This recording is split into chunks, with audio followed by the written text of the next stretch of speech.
Okay, FM 101.7.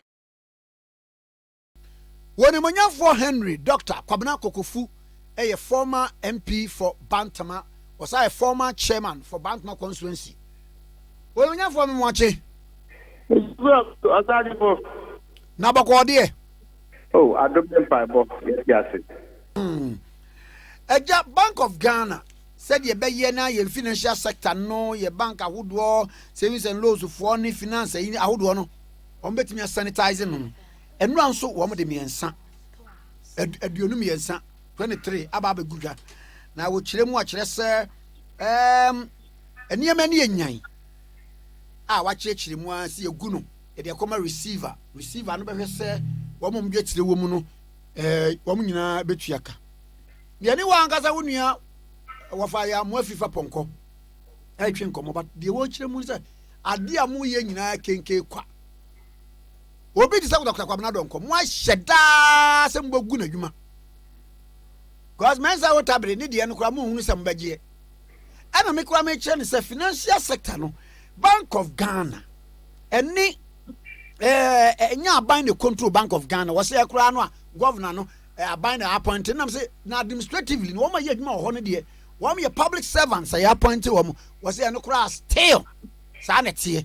enkomo we yen ni kan fa the Bank of Ghana de betu dwai na fa wi enso a mo fa de no so no kakra wo ho kana ye de nkomo kwa mama etiefu nyina ati okay FM se o hode ho na Ghana kasa ho na Ghana tie ne wabega force so ma che papa o mampeni na na danko Akufo-Addo se Muhammad Awoma na ma ti se o amentifedo o wa na o hwe nyume o no ne na nanom ayemfo ewo ho ene enianom titiri asukufo di nkuta ho hwe akwan ne nyuma ahodo yedana se de twedi ampase se okosoma na hoden akukuduro na otusa adamo ministers so ne mpanifo aka ai kan ho kwa probo ni nyina o se yeda asene nchiremu a mo de ba kwame anopa me ne de die mamfa we sama amati anene anka na nyamo se ba se ya okay tumo pensen de mem na ne na mabonten na afukro so anya bi atie ya wotwa kotumpo ene ne awokan kre menso kinke bi matibi the Bank of Ghana adwumaku a one hwe o man sikasem hyehyɛso wa no disimo mo de batia yenyina bekai se ebra banking sector na ana financial sector who being here se ye yen sakremu na itu na mo ho no Bank of Ghana de batuja se ye ka adwuma nkunanku ya wata ho asemi ana na ye tan ho asemi 23 of the signal so once to ye na wonyo to ye na onso so deba wonso ana mreni bedusi kwame no kreni Bank of Ghana release ne nsemo bia ba nyina chese enyuma ku nyina won bo wokoko ene won di sawoso mresantene management ne on board of directors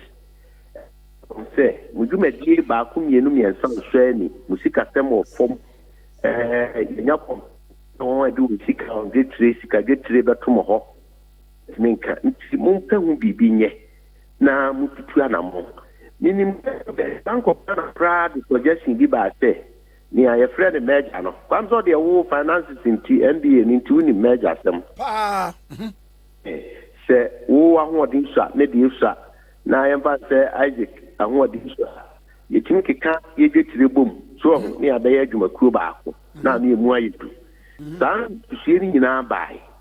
na oma o mra beduru mra adui amse won a ebetumi atu anamo aye wo hihye ni yie na so ni se ni obetumi aye adwuma na amse omoyoyi anom gusu omoyo won so a entimi kra no na ahwanko hia se Bank of Ghana entimi ye de se so ye one of the 23 companies here yakeken me de mani hwemu a ebe se mudu de kwani aguda. 'won ankasa no wondini wo krata mu kwa What did you say? Hello? Mr. Asiapa. We share there's a junior chile, one corner home dada. I'll be for offices to cry out to dada, staff be anyhow. Now, we contract them in the hall. It is a year go school na register, class register. Don't say that we will be play. We be him pa na be the news here. We be jai crack school for from. I do all cry with free.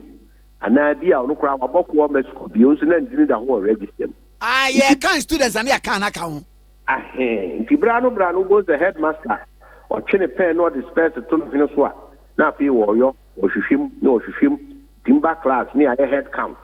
So, to be no headmaster was Abba, nor the register for Fraba. That register near Flenny, clean up register. And anyone was a Yabedu de Edwi. Now, young share and Pempon so. One anchor, a down who saw Moya Juma, now so when she got some part in tea. Bank of Ghana, they and she said, they close on down. Oh, the almost how American she say. The social problems, Baba, and the open womb too. One way where you now, to her, you back as a woman coffee. I think so, one, Sika, Aquacudimu, Sepia on Sabeka, no one, and also to my better. Na so oni bebre di nkuta ho a won wa adwuma mu posese bi abebo sume ngoche kra yintua won kada cause adwuma no nkoso enti se ye ka se won kofie na onko tenefia be den ana sa wan ketua na akamu dada no na fe hihye bi kra wo ha de friend severance package sana mkano bofkazem severance package ana you want no compensation be your particular be your na na ya ni hia kesepa enti whoever Bank of Ghana appointing a receiver will be paying na boasere je ba na we yi nanu atunchen de betia koyechi akore UT Bank betia koyechi akore Capital Bank ana whatever won ye de ma receivers adwumayefo na wo ho stay na won to be active. The promise is say you be the be ana won sika kemu won sabeka say net. The report which says enya dia enika enya ni so. Enti aso Bank of Ghana say on ye won dwuma say the pattern on nya say be free. Ye hu ni na anu mu ana. Anti betimi ame avoid it. Bibi say biu e wo de anama omo betwi. E very important. I say Afghanistan here. One number taxo say directors who said the annual Juma ye intia amaya could be say no. So before where the opportunity or man no catch dia or what far on the board say depositors on Sika Enquira. Now Bank of Ghana Chessica to her and now by the Chessica was it. Yemfa enso no yemfa mo awo se enam grofo adwuma die so na bibi anye ya emre bi wo ho e de won fa so ma ne yeye e de abotoye mu beba ana se bibi sa wo ho a we should see Bank of Ghana se on yes adwuma ni nyina papa o manso opa o manso nye na we ya no wa kirim wa ye ni amam nemum ni ye munti nanso Opa umano su manibru koka bribia na yako ye adia hagen so ankwam enti chede tibia nhihye na ebebo afoforo ebedwini nipa no ho no ebema social impact no akofom enti minyi mfiri okra ebekofom a nipa nte ya oni pie no eno na me se Bank of Ghana eni mpenifo se yentu sa na mo no bio mi gidi say nyumakuo ni bi o ha bia ahokire wo ho de nanso onya second chance any opportunity bia they may be able to bounce back you meet me asabe you enti se safo no nya kokuduro the petition ana is be to Bank of Ghana ni ma message on so onhwem yi say ade aye so atene na ebitumi amon apagya gyina ho bio ayɛ wɔn adwuma aboa ɔman no kankwa ɛno nso so mɛsrɛ the bottom line is Bank of Ghana ɛyɛ adwumakuo a yɛde asi hɔ sɛ ɛmmoa ne yɛhwɛ yɛsikasɛm sotua ho nea ɔyɛ nyinaa nyɛ obi tiri mu pɔ ne mmom ɛyɛ mmara mu kwan so na wode mmara no yɛ adwuma nso ne yɛhwɛ ahu sɛ onipa nti na mmara no wɔ hɔ deɛ ne yɛbɛtumi ayɛ a sɛ ɔhaw bi mpo bɛba a ɛbɛtumi abrɛ aseɛ na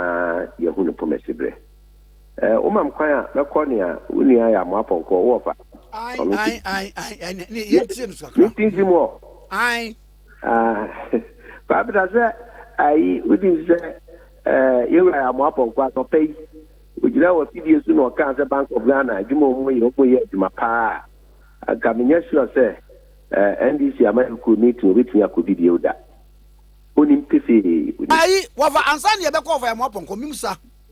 ɛdeɛ nti ne saa nnipa yi a yɛnim wɔ mo sɛ sɛbi wɔm nam wɔm nsa so ma wɔn ahwere sika a yɛkɔpɛ sika kɔtua nkurɔfoɔ ka no yɛnkyere wɔn mo ɛmfa mo mammerɛ ne mu ɔno nam kae sɛ Bank of Ghana ɔyɛ wei wɔ mmara kwan so na the other aspect of it ɛna deɛ wakan me so maka sɛ mmara no ɛnsɛ sɛ ɛdi bi gya bi ɛsɛ sɛ yɛ adwuma sɛdeɛ ɛsɛ fata nti Bank of Ghana saa hɔ no ɔma wɔn ho mene so na sɛ ampa ɔmutua anamo bi a ɛde saafoɔ no bɛgyina mmara anim na asotwe bi wɔ hɔ bi wɔ koraa na ɔni ankorɔni fɔ na nso me ne wo yɛde ani akrakra sɛ dwuma no aguo no ɛnam naba so nyɛ saa na ebi a yɛtwi ne din ase yɛde no kɔgyina kɔ yɛtoto no ano na ɛdi ne di a ɛneɛ na ɛsɛ mmara yɛ adwuma nti ɛhɔ no nso so Bank of Ghana nyere wɔ me ne wo yɛ adwen me ne saa foforɔ no a ɛdwen saa no nyinaa yɛ adwen ɛsɛ sɛ saa na montuo ne ba yɛmmra wɔ fadeɛ no so kwamna me ka saa nɔpɛ yi ogyina wɔ fidie so kaa sɛ Bank of Ghana ɛyɛ adwuma na ɔmo bɔ mo dena anka bɛn nwanwa paa na mayɛku NDC no menyɛ sure sɛ kɔbɛtumi asi meeting ase kɔpem sɛ wɔn adwempɔ no sɛ anamontuo biara aban ana ɔman adwumakuo bi bɛtu a ɛde nsakyerɛeɛ foforɔ ne biribi a yɛyɛ de aboa kankɔ no bɛba no wɔn deɛ wɔn bɛko atia na wɔn apɛ so wɔn bɛscore political points no ɛkwa me sɛ wode ɔmenim sɛ wobɛtumi ayɛ wadaroma woyɛ a ma nkwadaa no anaa mɛmoa ne maayaa no wɔn nkɔ wɔn akyiaa na wɔn nkɔ Bank of Ghana annual report from 2014 2015 up to 2016 na yɛnhwɛ saa nnwumakuo nyinaa obiara standard ɛne deɛ Bank of Ghana saa berɛ no under Dr. Wampa ɛne Dr. Nasiru deɛ obɛdii n'adeɛ no nim ne din papa Dr. Nasiru I think bibi saa ya okay ne nyinaa under NDC aban a na President Mahama ɛna ɔyɛ president na yɛwura yɛ amoapɔnkɔ di mu akɔtene na ɔyɛ MCA report a Bank of Ghana ɛde fa saa nnwumakuo nyinaa ho ne nyinaa da ho te sɛ as far back as saa berɛ no na saa nnwumakuo wi nyinaa Bank of Ghana nso tu anabɔ na ɛda sɛ ɔbɛkuro so on down ɔbɛgye wɔn license anaasɛ ɔmbɛkyerɛkyerɛ wɔn ne nyinaa da hɔ ma mfuturo bɔɔ no ɛfiri sɛ na aban no nni akokoduro no aban no nwene depositors foɔ ho Ghanafoɔ ho nti yɛmmu yɛni mu so na sɛ saa na ti a yɛnka sɛ biribiara nsiiɛ ne yɛnyɛ ne saa na deɛ ne ɔmo yɛ no na nka dako yɛbɛhu ano sɛ ɔman sikasɛm ne ntotoyɛ nyinaa adwira gu mu na afei yɛ nyinaa yɛtwa adwene nka yɛde yɛnsa agu yɛti nti wɔn akokoduro a wɔanya anaa nisuadehunu a wɔanya sɛ ɔmbɛyɛ neɛ sɛ fata saa berɛ no ɛna nnɛ de yɛbɛwie deɛ yɛbere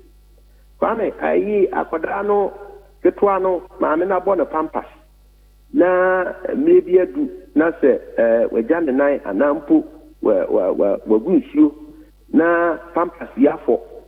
na kwadaa yi su maame ayi n'ani papa ayi n'ani saa bi a bɛɛ na wɔtwe na pampas korɔ no ada ho ba akwadaa no berɛ wayɔ wagya ne nan na wagu nsuo agu ne ho a na afei obi foforɔ kɔhu na yɛsi yɛnyi pampas na bɛyi na sɛbe akwadaa no to nyinaa ayo asɛe na wadi dɛm a na ubusa hwan sɛ hwan na ayɛ nea obeyi pampas no foforɔ wabeyi wanya tema na wabeyi na wɔhwɛ sɛ akwadaa no obekline no na ne ho afi no ɔno na ɔkɔ di blame kɔman sɛ ɔnam akwadaa no to ho asɛ kwam na ne yɛ no dabi wo a wotena ho yɛ nhwɛ haa